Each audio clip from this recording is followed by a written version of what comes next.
Hello, creepy storytime listeners. Good evening and welcome back to my channel. Tonight, we will share some terrifying stories to accompany your sleep. But before we begin, if you don't mind, please leave a comment below telling us where you're from and what time you're listening to this. Don't forget to hit the like button and subscribe as well. Let's get started with the story.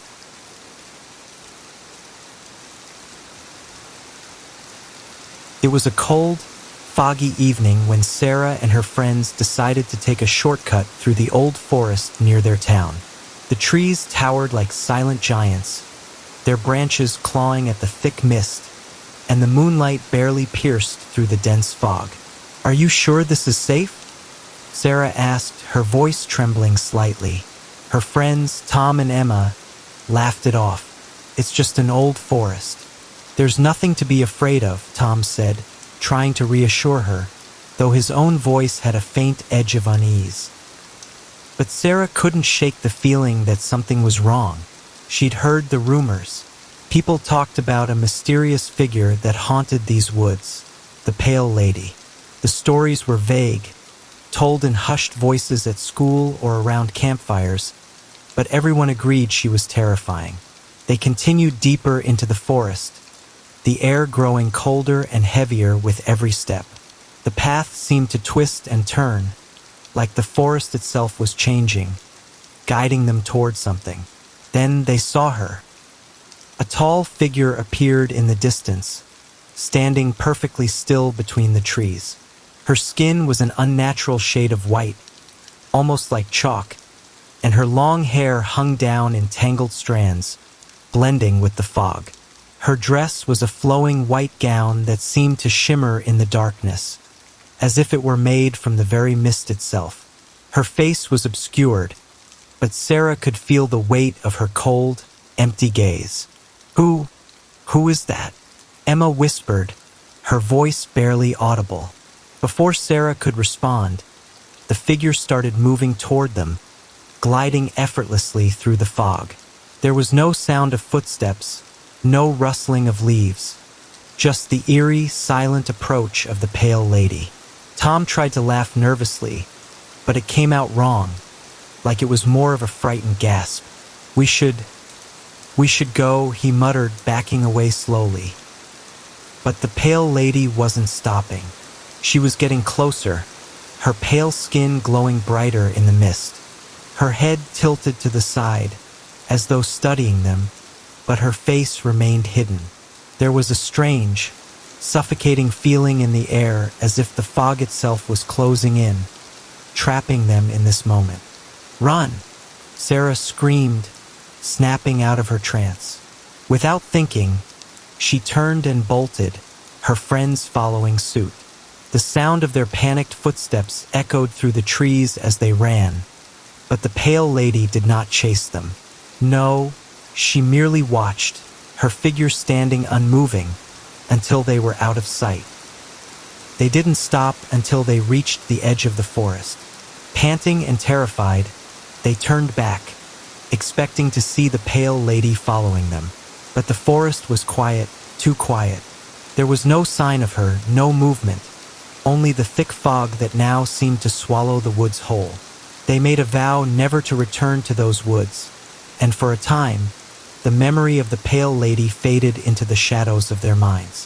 But sometimes, late at night, when the fog rolls in thick and the moon is hidden, Sarah swears she sees her pale figure just beyond the window, staring back at her from the mist. And each time she does, she can feel the cold, empty gaze of the Pale Lady, waiting, always waiting.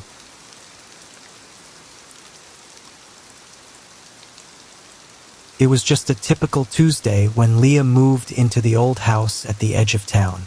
The house was a bit worn, but nothing that seemed unusual at first.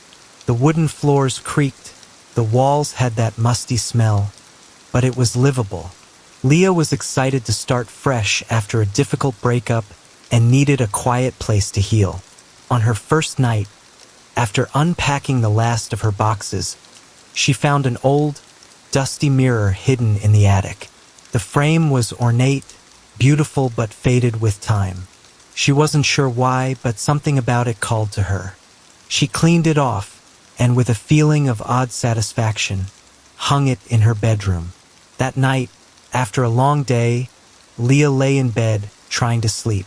She could hear the usual creaks of the house settling around her, but it felt different. The house wasn't just settling. It shifted, as though it was breathing. The soft hum of the walls seemed louder in the dark, almost like a whisper. She turned her head toward the mirror. The reflection was quiet, still nothing out of place. But for some reason, the longer she stared at it, the more she felt something off. The image in the mirror didn't seem to align perfectly with her room. It was subtle, but she could swear there was a faint shadow in the corner of the reflection, one that wasn't in the actual room. Leah shook her head. It's just the lighting, she thought. I'm just tired. But as the night wore on, she couldn't shake the uneasy feeling. She rolled over and tried to sleep, but the air in the room felt heavier. A sudden sharp chill crawled up her spine. The temperature dropped drastically, and she could see her breath in the air. She turned her head to the mirror again. The shadow was clearer now. It wasn't just a shadow anymore, it was a figure, a woman. She was standing in the reflection, not in the corner of the room, but directly in front of the mirror, just behind Leah. Leah's heart raced, but she told herself it was just her mind playing tricks in the dark. But then the figure moved. The woman in the mirror lifted her head slowly, tilting it unnaturally to the side.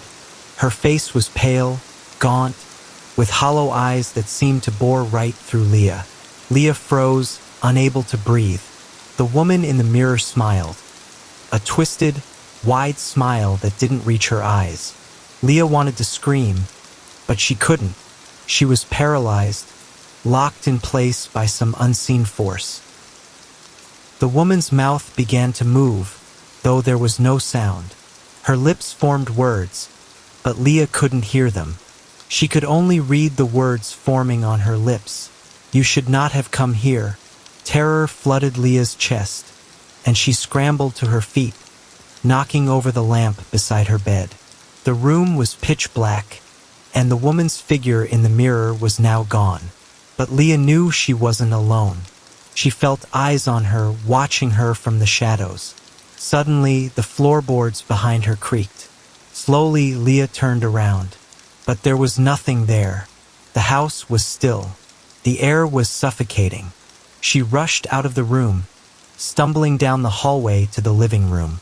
Her breathing was shallow, her hands shaking. The rest of the night was restless, filled with eerie noises and the constant feeling of being watched. In the morning, Leah thought it was just a nightmare. But when she returned to her bedroom, the mirror was still there, hanging as it had before.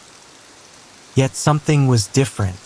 The woman's face, though invisible to the naked eye, was still there, faintly behind the glass, her shadowed figure just barely visible if you looked long enough. Leah moved out 2 days later, leaving the house behind.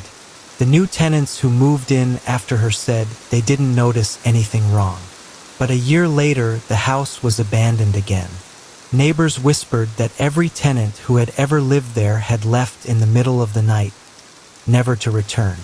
And the mirror, it was found in the attic, once again, covered in dust, waiting for its next victim.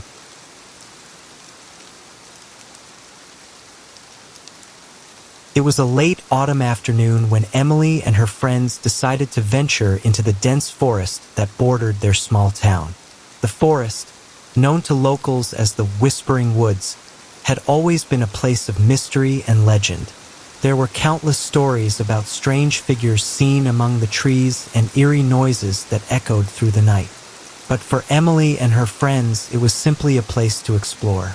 The sun had just begun to dip below the horizon, casting long shadows between the trees as the group made their way deeper into the woods. Laughter filled the air as they climbed over fallen logs and dodged thick branches. It was supposed to be an innocent afternoon hike, but something about the woods felt off. "Hey, let's go to the old cabin," suggested Sarah, pointing to a silhouette in the distance. The cabin was rumored to have been abandoned for years, with no one daring to venture near it. But curiosity got the best of them, and they all agreed. As they approached the cabin, the air grew colder, and a heavy fog began to roll in, shrouding everything in a thick, oppressive mist. The trees, once full of life, now seemed to loom over them like silent watchers. Emily couldn't shake the feeling that something wasn't right. Her heart raced, and her skin prickled with unease. They reached the cabin, its windows dark and the door ajar. Emily hesitated, but Sarah and the others pushed ahead, eager for a thrill. Inside, the cabin was dark and musty, the walls covered in mold and decay. The only light came from the dying glow of the setting sun filtering through the cracked windows. Suddenly, a gust of wind slammed the door shut behind them, making them jump. As they spun around to leave, a strange noise echoed through the cabin, like a soft whisper. At first, they thought it was just the wind, but the whisper grew louder, more distinct. "Did you hear that?" Emily asked, her voice shaking. "I don't know. It's like someone's calling us," Sarah replied, a nervous edge to her voice. "Let's get out of here," Emily urged, her instincts screaming at her to leave. But just as they turned to go, the door creaked open again, and something in the distance caught their attention. Standing outside the cabin, barely visible through the thick fog, was a figure.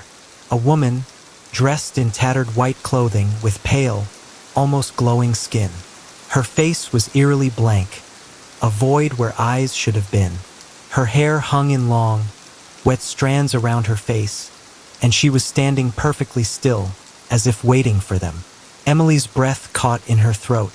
There was something wrong about the way the figure stood, like she wasn't quite real, as if she was part of the fog itself.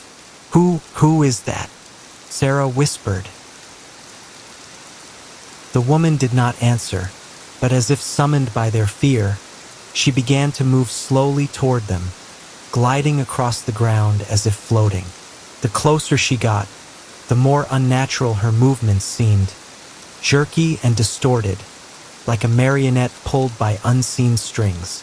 "We need to run," Emily screamed, and without another word, they bolted toward the door.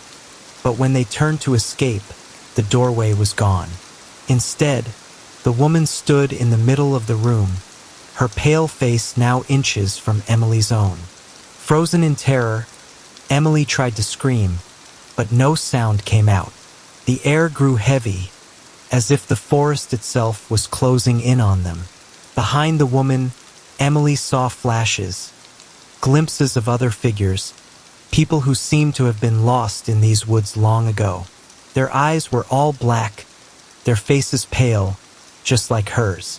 The woman raised her hand, her fingers long and unnaturally thin, and as she reached out toward Emily, the last thing she heard was a voice, soft and cold like the wind, whispering her name. When the fog finally lifted and the sun broke through the trees, Emily's friends found themselves standing in the middle of the forest, disoriented, as if they had lost time. They looked around, but Emily was nowhere to be seen. Desperate, they called for her, but the only sound that answered was the whispering of the wind, like a voice from the past. To this day, the whispering woods remain shrouded in mystery, and some say that if you wander too far into the forest, you might hear the soft whisper of a woman calling your name. And if you turn around, you might just see the pale lady, standing just behind you, waiting for the next soul to join her in the fog.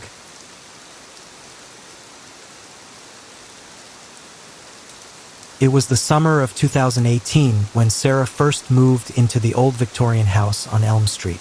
The house, with its peeling paint and eerie creaking floors, had always been a topic of local gossip. People in town would whisper about strange occurrences at night, But Sarah, a young journalist looking for a fresh start, wasn't one to believe in rumors.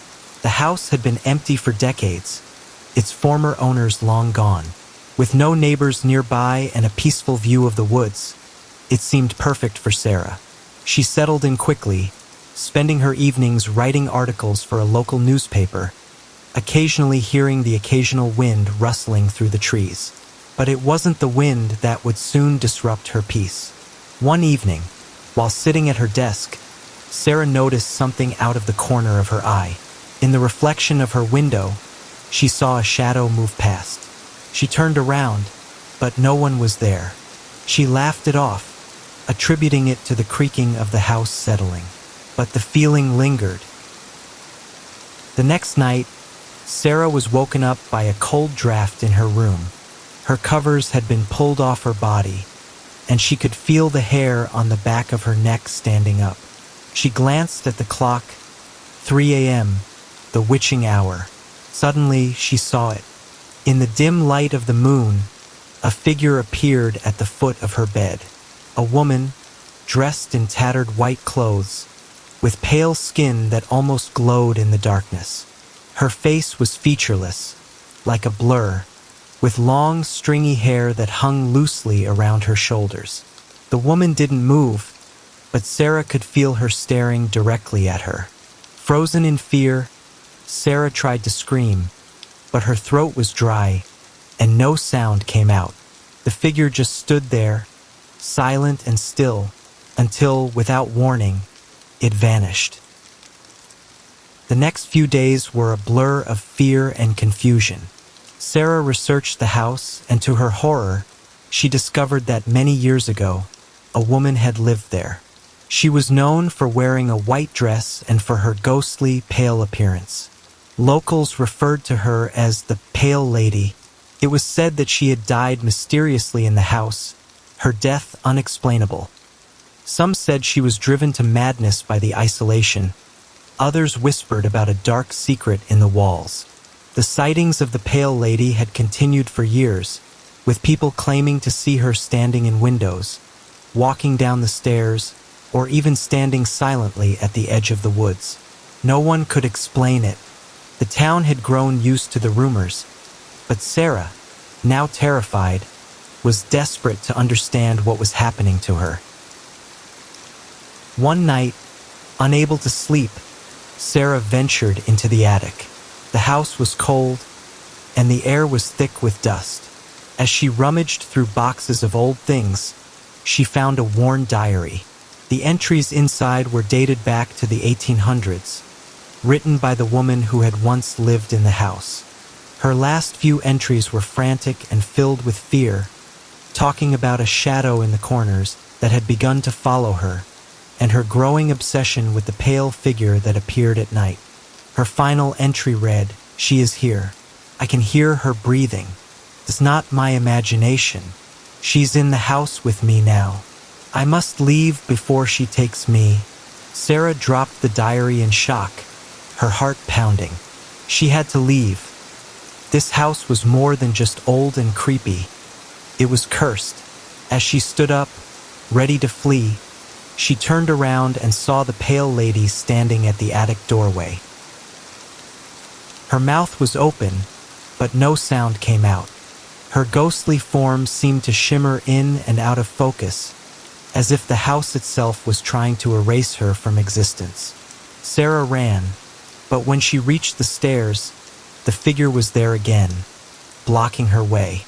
She ran faster, desperate to escape the suffocating presence of the Pale Lady.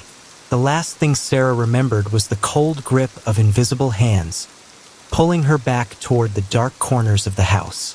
The next morning, the house stood silent, as it always had, but Sarah was never seen again.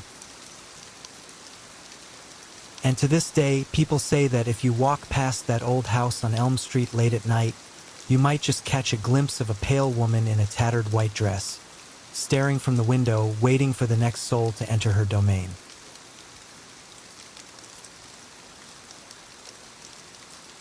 It was a night like any other when I fell asleep, my mind slowly drifting into an uneasy slumber. But what awaited me in my dream was something far from ordinary. I found myself in a foggy, dimly lit forest, where the trees twisted in unnatural ways, their branches gnarled and clawing at the sky. The air was thick, heavy with the scent of wet earth, and the ground beneath me felt soft, as if it was absorbing my every step. My heart began to race, but I couldn't move. I was paralyzed, trapped in the dream with no way out. Then, through the fog, I saw her. A figure emerged, tall and impossibly thin. Her skin was as pale as snow, almost glowing in the dim light. She wore a tattered white gown that seemed to flutter in the wind, but the wind didn't touch me. Her hair was long, black, and flowed behind her like a shadow, but her face was what froze my blood. Her eyes were hollow, dark pits, staring right through me. Her lips were a mere line, and her expression was devoid of emotion. Cold, uncaring, as if I were nothing but an insect beneath her gaze. I felt my throat tighten as I tried to scream, but no sound escaped. She stepped closer, her footsteps unnaturally silent, like a predator stalking its prey. The more I looked at her, the more I realized that something was wrong. Her form was blurry, constantly shifting, as though she were not entirely solid. She moved, not like a person, but like a mist, flowing with an eerie grace, and yet every step she took made the air colder. I tried to run, but my legs wouldn't obey me. My breath quickened as I watched her come closer, the chill of her presence pressing in around me. The forest seemed to grow darker, suffocating, as if it too feared the pale lady. Suddenly, she reached out, her hand so pale it almost disappeared into the fog. I felt an unnatural cold spread across my body as her fingers brushed against my skin.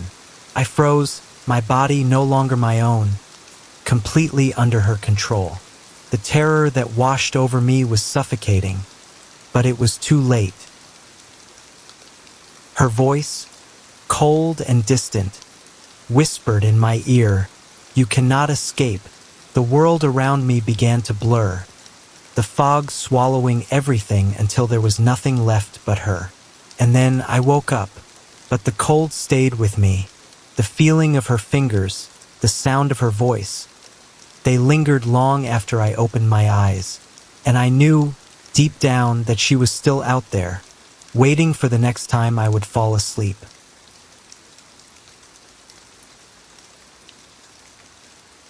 It started as just another ordinary night, but the moment I closed my eyes, something felt different. My surroundings blurred, and I was transported to a vast, empty hallway, so long that I couldn't see the end. The walls were cold, gray, and cracked. The air was thick with dust, and there was a strange, metallic scent that lingered in the silence. I tried to turn back, but I couldn't move. My feet were frozen in place, as if some invisible force was holding me captive. My heart began to race as I sensed that I wasn't alone. Then a whisper. At first, it was faint, barely a sound, but it grew louder with each passing second, echoing in the hallway. The voice was soft, almost melodic, but it sent a chill down my spine. I couldn't understand the words, but the tone was unmistakable. It was full of malice, like a predator toying with its prey. As the whisper grew, so did the temperature, dropping until I could see my breath forming icy clouds in the air. And then, from the shadows, she emerged. The pale lady. Her skin was unnaturally white, like porcelain, but cracked in places, revealing something dark and rotting beneath. Her eyes were empty black voids, absorbing the light, as if they could see into the deepest parts of my soul. Her lips twisted into a thin, mocking smile, and her hair, long and matted, hung in tangled strands around her face. She didn't speak, but I could feel her presence pressing down on me, like a weight that threatened to crush me. The whisper continued, growing louder, more urgent, as if it were coming from all around me. "Come closer," she whispered. "I've been waiting for you." My body trembled, but I couldn't move. Her voice was in my head now, as if she were speaking directly into my thoughts, twisting my mind with each word. I wanted to scream, to run, but my mouth was sealed shut, and my legs refused to respond. I felt her hand brush against my face, cold, icy cold, like death itself. It sent a shockwave of terror through me, and I finally managed to look up. She was standing right in front of me now, her face mere inches from mine. Her hollow eyes stared into mine, and I could see something moving within them. Something dark, something ancient and hungry. And then her mouth opened, but it wasn't a scream. It wasn't even a whisper. It was the sound of something being torn apart, a horrible guttural noise that made my bones ache. A deep, unearthly sound that rattled the very foundation of the world around me. Before I could react, she stepped closer, her form shifting, stretching, as if she were becoming more than just a woman. Her arms elongated, impossibly long, reaching for me, fingers sharp as knives. "No," I thought, struggling to fight the paralysis that held me, but my voice failed me. The world around me began to distort, the walls melting, the floor cracking open beneath my feet. Her cold fingers brushed against my skin again, but this time it wasn't a touch. It was a burn, a searing pain that spread through my veins, freezing me from the inside out. The last thing I heard before the darkness overtook me was her voice, soft and sweet, yet dripping with malice. "Sleep forever." I woke up with a gasp, drenched in sweat, my body still trembling. The room was dark, silent, but the cold was still there, clinging to me like a shadow. And when I looked at the corner of my room, I swear I saw her, just a glimpse, a pale figure standing motionless, watching me. I could hear the faintest whisper in the air, just beyond my reach. "I'm waiting."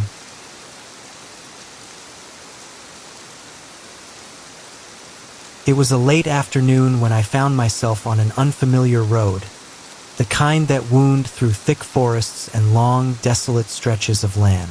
My GPS had failed me once again, and I was lost. The sun was beginning to dip behind the trees, casting long, eerie shadows across the winding path. A sense of unease settled in, but I had no choice but to keep going. The nearest town was miles away, and the daylight was fading quickly. Suddenly, through the trees, I saw her, a woman, standing by the side of the road, her figure illuminated by the last rays of the setting sun. Her long, dark hair flowed down her back, and her dress, a delicate white gown, fluttered slightly in the breeze. She seemed almost otherworldly, ethereal, as though she didn't belong to this world at all. I slowed my car, instinctively feeling the urge to stop. She stepped forward, her eyes meeting mine. Her gaze was intense, deep, but strangely inviting, like she could see right through me. She smiled gently, and her voice, when she spoke, was soft, like a breeze rustling through the leaves. "You seem lost," she said, her words flowing like honey. I nodded, my grip tightening on the steering wheel. "I am. Can you help me? I'm trying to find the way to the next town." Her smile widened, but something in her expression seemed off. It was too perfect, too serene. "I can guide you. I know these woods well," she replied, her voice almost melodic. "Follow me. I'll take you there." I hesitated for a moment, unsure. I wasn't one to trust strangers, especially in such a remote area, but there was something about her, something that drew me in. Maybe it was the way she looked, or the way the soft evening light made her seem almost unreal. Against my better judgment, I followed her. I parked my car and stepped out, locking the doors behind me. She led me down a narrow, overgrown path through the woods, the trees growing closer together as we walked, their branches twisting like skeletal hands reaching out to grab us. As we ventured deeper into the woods, the air grew colder, and the sounds of the forest seemed to vanish. There was no rustling of leaves, no chirping of birds. It was as if the world around us had gone completely silent, leaving only the sound of our footsteps on the soft earth. "Don't worry," she said, glancing over her shoulder with that same unsettling smile. "We're almost there." But the further we went, the more the forest seemed to close in around me, the shadows growing darker, longer. My heart began to race. Something wasn't right. "Where is the town?" I asked, my voice trembling slightly. "Just a little further," she responded, her voice now distant, like it was coming from a great distance. "I promise." We kept walking, but I began to feel an overwhelming sense of dread, as though the trees were watching us, closing in, trapping us. The path had become a maze, the way ahead and behind me all looking the same. Panic started to rise in my chest. "Wait," I said, stopping. "This isn't right. I don't think we're heading the right way." She turned to face me then, and in that moment, I saw it. Her face, so perfect before, now looked wrong. Her skin was pale, too pale, almost ghostly, and her eyes, they were hollow, dark pits that seemed to suck the light out of the air around us. Her smile twisted, no longer warm, but cold and mocking. "Where do you think you are going?" she whispered, her voice no longer sweet, but full of malice. "You've already come too far." I took a step back, heart pounding in my chest. I tried to run, but my legs felt like they were made of stone. The ground beneath me seemed to shift, the path now disappearing into an endless void. "You shouldn't have followed me," she said, her voice a chilling whisper, the shadows around us growing thicker, swallowing the light. "Now you belong to me." The trees around me seemed to move, their branches stretching toward me like fingers, trapping me in their grasp. I looked up at the woman, no, the creature before me. Her form was no longer human.